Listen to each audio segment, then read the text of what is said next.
Repping our yellow and mustard and all of that. Mustard. Okay, we could do that. Mustard. I love some Kendrick Lamar. I didn't know about it until him and Drake started beefing. I've been a Kendrick Lamar fan. You got to listen to The Recipe by Kendrick Lamar with Dr. Dre. It's awesome. PG-13 or more. Girl, had I not known the world was going to be Wild West. It's a whole different world. It's a whole different world. So welcome to Curbside Curiosity. I am your showgirl, Fran Marie. I interview movers and shakers, community stakeholders, and also experts in their field. I got one for you today. It's Carla A. Carlisle. She's an author. She's a speaker. We're going to find out all about it. Hello, darling. Hello, my dear. Author. Yes. Let's talk about the books. I have a little gift for you. Branded, of course. This is for you. That's a cute little situation. Thank you. Because you as the compassionate companion, I was like, oh, that's the name of the book, right? There is a book called The Compassionate Companion also. Well, we've got more. One for the littles and one for the bigs. You hold one and I'll hold one. Sure. Okay. So my big notebook is for the littles and the parents, and it's an interactive workbook. It helps our young people and parents learn about everything from coping strategies to building self-esteem. It uses real stories from my son JC's life, and it's fun, it's interactive, and we lean on creative expression. So drawing, writing, coloring, all kinds of things to express ourselves so we don't keep these negative feelings bottled up, but we learn how to process them. Yes, and My Epic Flow came about last year. I've been working with Mecklenburg County Department of Public Health, and they said, so we have the littles covered and their parents. What about our big kids? They said, can you do a book for the big kids? And I said, absolutely.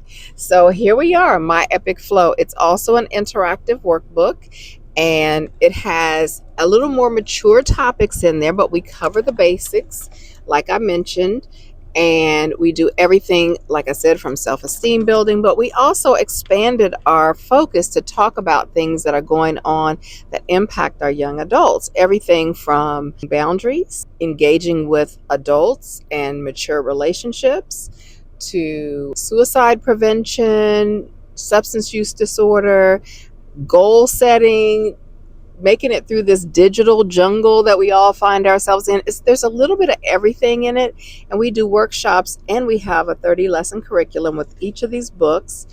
And at the end, the young people and or parents get to keep their books. So it's just for them specifically. Let's read it. Okay.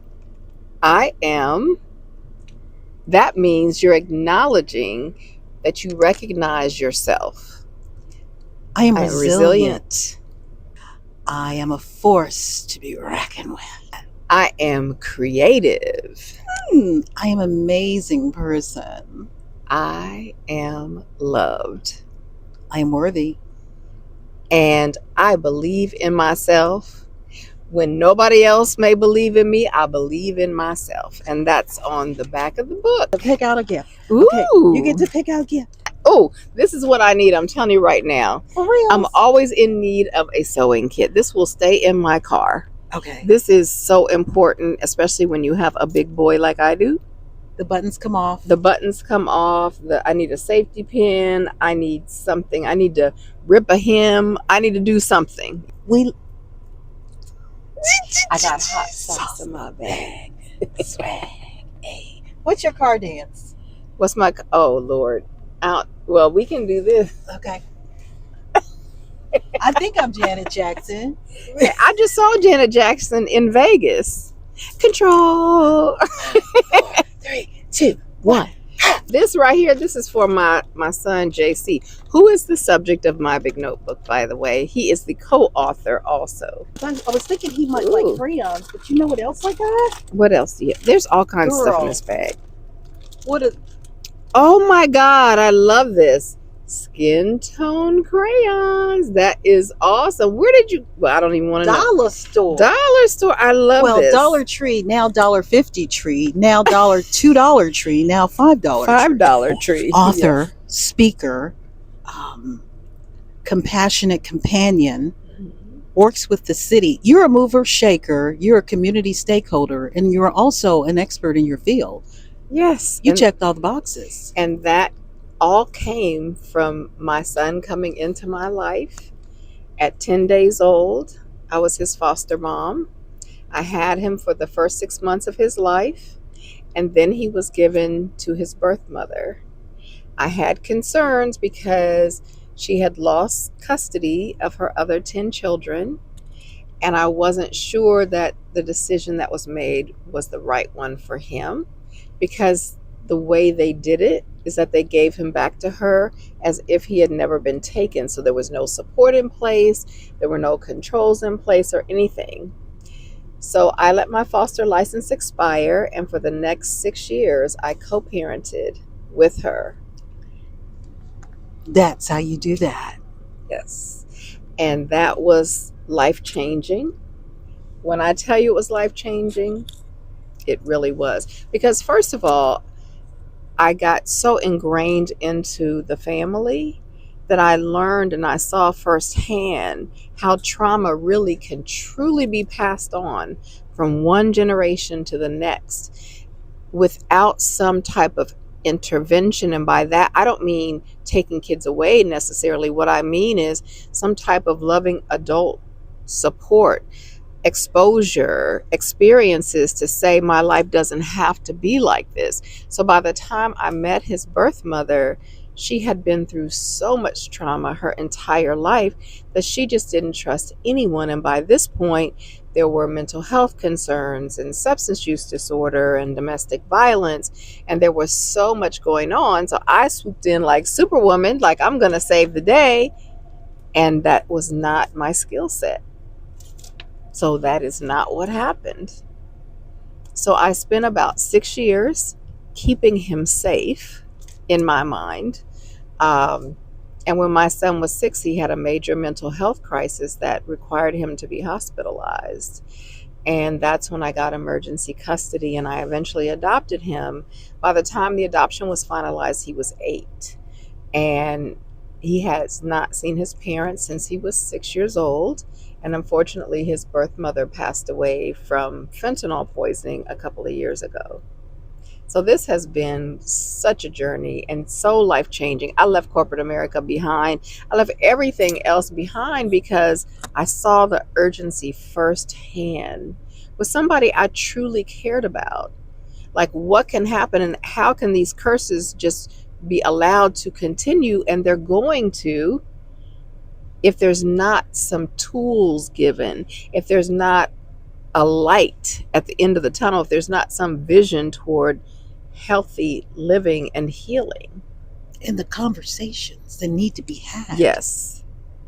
Using the language that really makes a difference. Mhm. So learning about things like the cognitive triangle, which is the connection of thoughts, feelings, and actions. So we teach it at a little kid level, and we teach it at a young adult level. So I'm going to show you. It says, we think, we feel, we do. That's the cognitive triangle. We think, we feel, we do. Thoughts, feelings, and actions.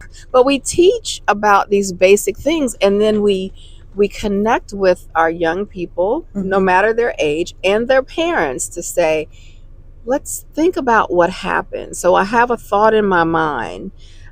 Like one of the stories we use in here is from JC's life. He was on the football team.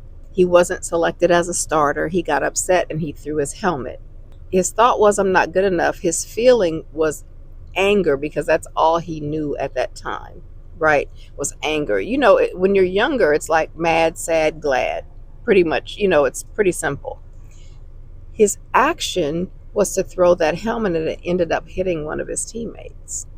Not intentionally, but that's what happened. So we talk through those kinds of scenarios and say, what if he had taken a pause before he acted?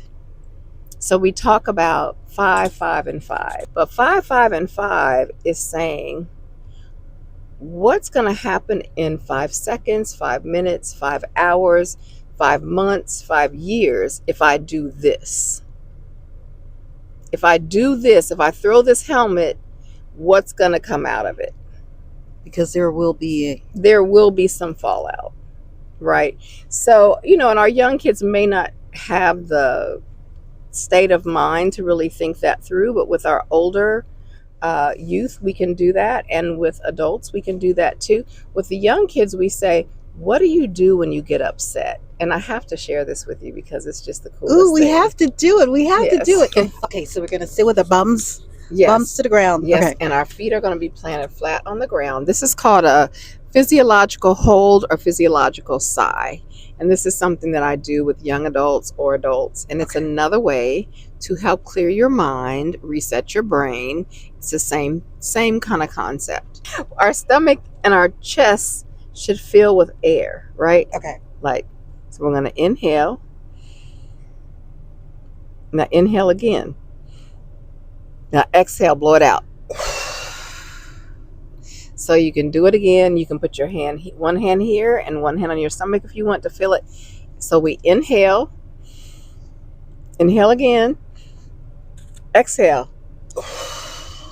And the reason why I say sit down and do it is because that's a lot of air to take in. And then when you blow it out, it's like, whoa. I could get dizzy. Yes, you could get dizzy until you get used to doing it. But when I tell you it's going to clear your brain, it's going to help all that, what I call white noise, girl, clear it all up. Monkey brain, all of that. So I'm thinking maybe we should do this in the morning. Because how sometimes you wake up and you're like, I don't know if today's the day I really want to go out. You can do it in the morning. You can do it, let's say you're working. Somebody gets on your nerves or there's a deadline coming and you're stressed out. Just pause for a second and breathe. Okay. There are different ways to breathe. The physiological hold is a great one. Square breathing is another good one. There are a lot of different breathing exercises. Some people do it using their fingers, like inhale, exhale, inhale, exhale, inhale, exhale, like that. It's however, there are a lot of different techniques, but at the end of the day, I say it's getting rid of that white noise that keeps our brains busy and distracted from what we need to be focused on. Did you know that you were built for this business? Did you know what you wanted to be? I've had a couple different lives or careers, you could say. So the answer is absolutely not. I had no idea. I started off my career with the feds. I worked for the FBI. I worked on Capitol Hill. I was a DC girl. I went to grad school, got a couple of master's degrees, went into government consulting. I've done a lot of different consulting. Then I worked at TIAA here in Charlotte for 17 years. I was a leader in the technology space.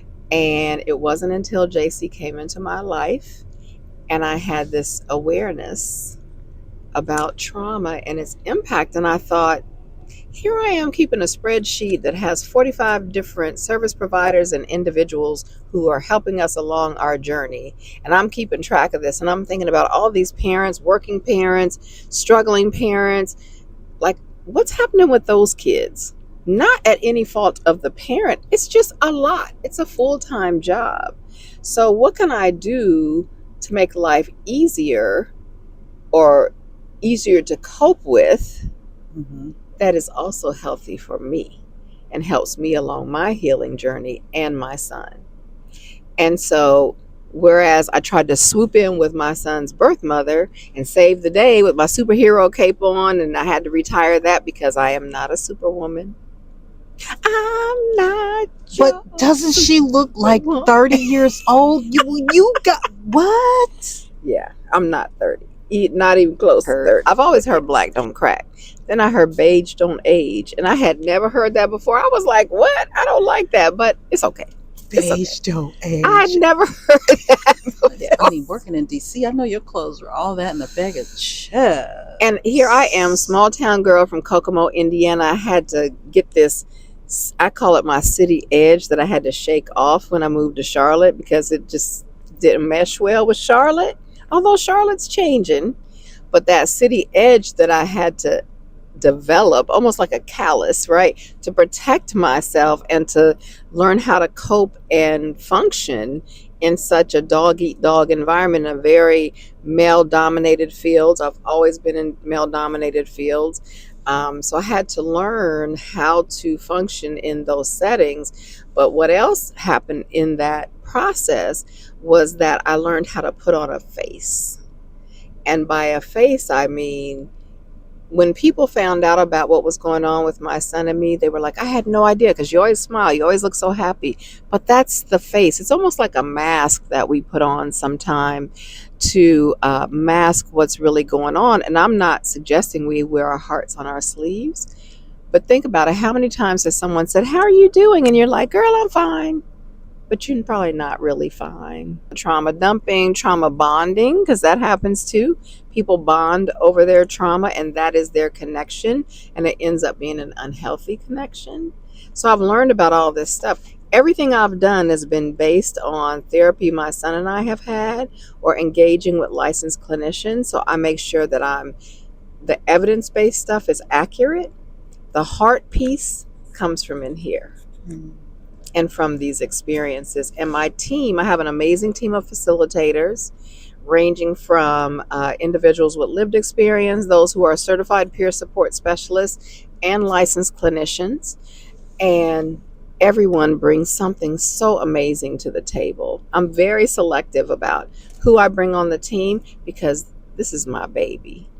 And this baby deserves care and feeding, because it touches so many. In fact, in about a year, we've served over 1,000 people through our workshops and curriculum, ranging from the YMCA, YWCA, Hope Haven, Heal Charlotte. I did something with Big Brothers Big Sisters. It's just been some churches, a little bit of everywhere. And I'm so thankful that these organizations trust me with their babies. And by babies, they could be adult babies too now. We've gone into the Mecklenburg County Detention Center and done some work there. Good. In fact, we piloted our curriculum on My Epic Flow at the detention center. And the guys, we did the emerging adults 18 to 24, and they're like, where were you before we got in trouble? These are just tools and techniques that we don't necessarily even think that we need. But when we learn about them, when we start incorporating them into our lives, then we have that moment to take the pause to consider the outcome of what we're going to do. So we had one young lady, we said, what do you do when you get upset? And she said, when I'm upset, I go into the restroom and I sprinkle a little water on my face, and then I read for about 5 minutes. So we celebrated her, because those are amazing and perfectly healthy coping strategies. Something to give her comfort, a little sprinkle of water on her face. She fed her spirit with something more positive, and she was able to calm down. And so we build on strengths. We say some of us already have some strategies of our own. It doesn't have to just be textbook, but let's learn positive and healthy strategies. And when I say positive, it doesn't mean we have to say affirmations. We may, but it could be having a conversation with yourself. I'm really angry because of this, or let me talk to a trusted adult, or whatever it may be. So I'm going to teach you square breathing, because we teach our young kids this. Okay. It's also called box breathing. It's a number of different ways, but we basically are going to make a square with our hands. Okay, this is what we're going to do, but we're going to breathe while we do it. So when we inhale, we're going to inhale through our nose. We're going to fill up our lungs, and so our stomach should expand when we inhale. Usually people do it the opposite way. When we exhale, we're going to like blow out candles. We're going to blow out of our mouths. Okay. So we're going to do a 4 count, a 4 count, a 4 count, and a 4 count. Okay. So we're going to inhale for 4. Hold it, hold it, hold it, hold it. Exhale. And close your square. That's it. So we do that like 4 times or so with the young people, and they laugh and it's silly, but it actually resets your brain. It clears your mind. Yes, you can feel it. And so we have different techniques that are evidence-based. that we use. But my philosophy is this: we use evidence-based tools and techniques, but it's evidence plus empathy. And so the empathy comes in through lived experience, through exposure. So we put those two things together: evidence plus empathy equals impact. So when you were in Washington, well, now too in Charlotte, are you getting involved with the lobbying situations? Do you know what bills that'll make life better for our littles and our middles? Oh, I like littles and middles. Oh, I'm gonna have to use that here. I was involved to an extent in DC, but because I worked for the Office of Senate Security, it was a nonpartisan office. We didn't get involved really in the politics, although I had my own opinions, of course. But now in North Carolina, I've been really paying attention to some of the legislation that's been passed. So in 2023, the Parents' Bill of Rights was passed, and that's for schools, public schools. And basically it says the parent within 10 days has the right to know everything from mental health notes on their kids in school to if they ask about, just a multitude of things around mental health and medical health in the schools. Now, this new House Bill 519 is been passed in the House, and it's going to the state Senate, and I am 100% against it, and I'll tell you why. Okay. House Bill 519 is basically taking parents' right to know and putting it as more important than the child's safety and security, because it requires medical professionals, clinicians, any kind of mental health professional, doctor, to notify parents if a child communicates with them, if the child has, unless it's a short-term SDI, pretty much STI, contraceptives, mental health support, gender identity, sexuality, all of those things, it has to be reported to the parent. And while I understand parents want to know, I want to know everything that's going on with my kid. Absolutely. However, when kids are dealing with something so sensitive, and we also have to think about those kids that don't have good relationships with their parents, or who may be in an abusive situation with their parents. So basically, this kid is going to go talk to a therapist, and that therapist in turn has to tell the parent what the kid said. And so if there is an accusation of abuse, then maybe not. But I'm not willing to take that risk. So if I'm the last one to know what's going on with my kid, and that's going to keep my kid safe, I'd rather my kid be safe than me know first, if that makes sense. But there are so many possibilities. Right now, the clinicians and the doctors, etc., don't have any choice. They just have to notify the parents if this bill passes. 519. House Bill 519. And like I said, I'm against it because it took what was happening in the schools. So with the schools, they've removed things related to race and sexual identity. I get some of it. I understand the intent behind it, but the reality of it has become like a very vanilla explanation of our history and what we do in this world, and it doesn't match the reality of what our kids deal with in the real world. I don't care if they're online or in person, they're already exposed to this stuff. But what we're doing is saying, nope, we're not going to talk about it, we're not going to share anything. So that's already been passed. So now with this Parents' Medical Bill of Rights, which is House Bill 519, it's going to take, let's say a kid goes and wants to find out about contraceptives. That will be reported. And I understand parents want to know, but we also know there are parents who will shame their children, who will abuse their children, who will not agree to a child seeking mental health care, therapy, or something like that, and who could actually stop their child from getting that care. And so I'm a parent. I get it. I want to know what's going on with my kid.